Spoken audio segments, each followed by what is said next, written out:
Hey guys, so in this video I wanted to talk to you about some of the ways that we deal with our students' behaviors while in the ECSE setting.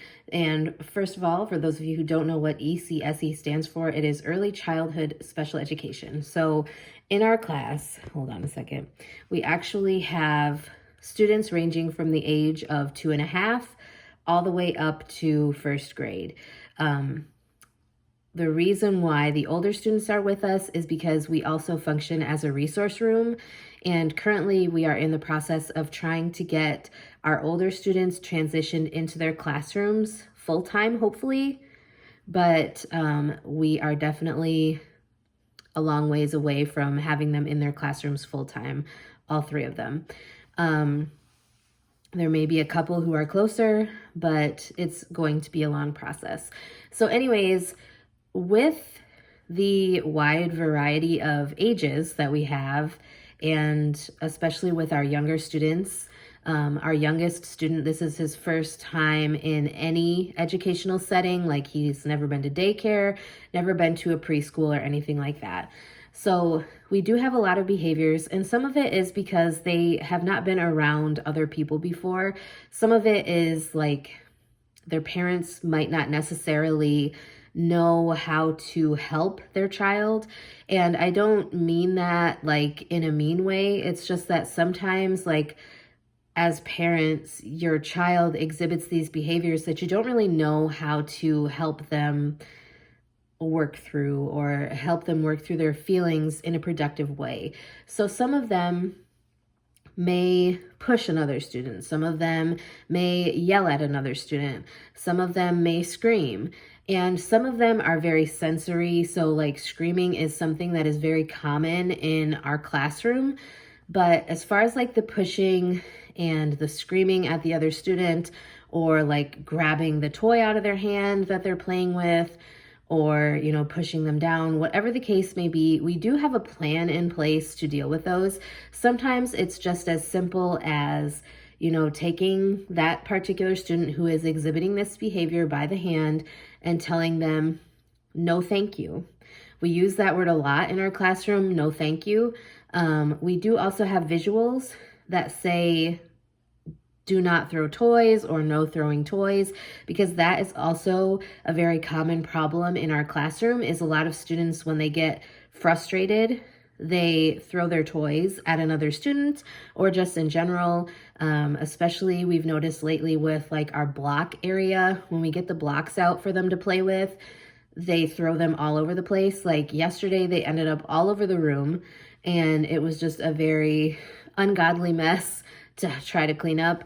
I should also say that when we notice a particular student is throwing, like, for say blocks is what they're throwing, we will take that student by the hand and we will have them go pick up the blocks or the toys or whatever it is that they're throwing and bring it back. And if they continue to throw toys after they've brought those toys back to where they were throwing them from, we will bring them to what we call timeout. The other parapro that I work with told me that last year they actually had to set up like, I can't remember what she called it, but it's like a foam mat that kids take naps on. They had to set one of those up, like line the walls in this corner of the room, and have that be like a chill out zone for timeouts, because one particular student was really having a rough time, like trying to deal with his feelings. And so he was acting those feelings out as behaviors.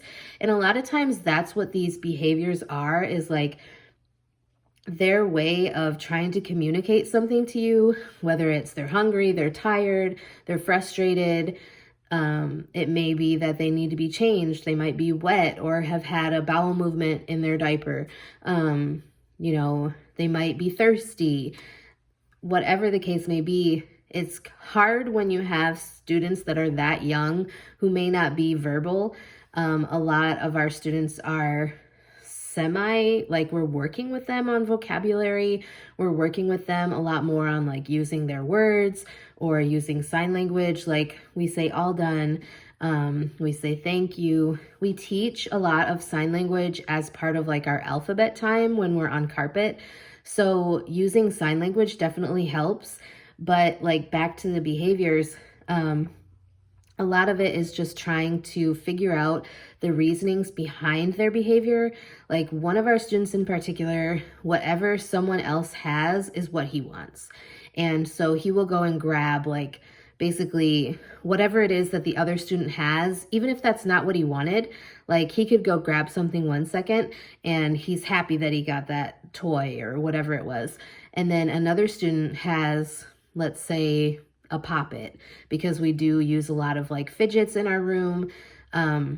So if he sees another student has a poppet, now suddenly he wants the poppet.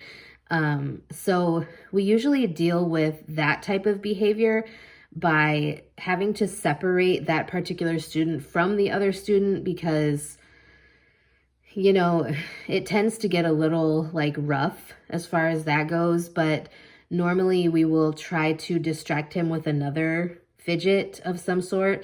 Like today, he really wanted to do this one puzzle that another student was working on, and the other student was really doing good and he was almost finished with the puzzle, but this particular student did not want to wait for him to get done with this puzzle, and so he kept trying to steal all the pieces from him. And I get why, because he really likes the school bus and he really likes the police car.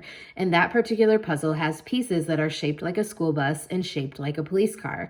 And so he was trying to grab those particular pieces. And so I went to our little bin that we have that's full of different fidgets, and I found a couple of bugs and like a rubber dinosaur thingy. And I brought one of the bugs over to him and I got his attention and I handed him the bug. And from there, like his behavior just kind of stopped towards that puzzle and the other student. And I was able to distract him and redirect his attention to something else. A lot of our day is like trying to redirect, especially from like 8 until 11-ish, when the younger kids go get on the bus and go home.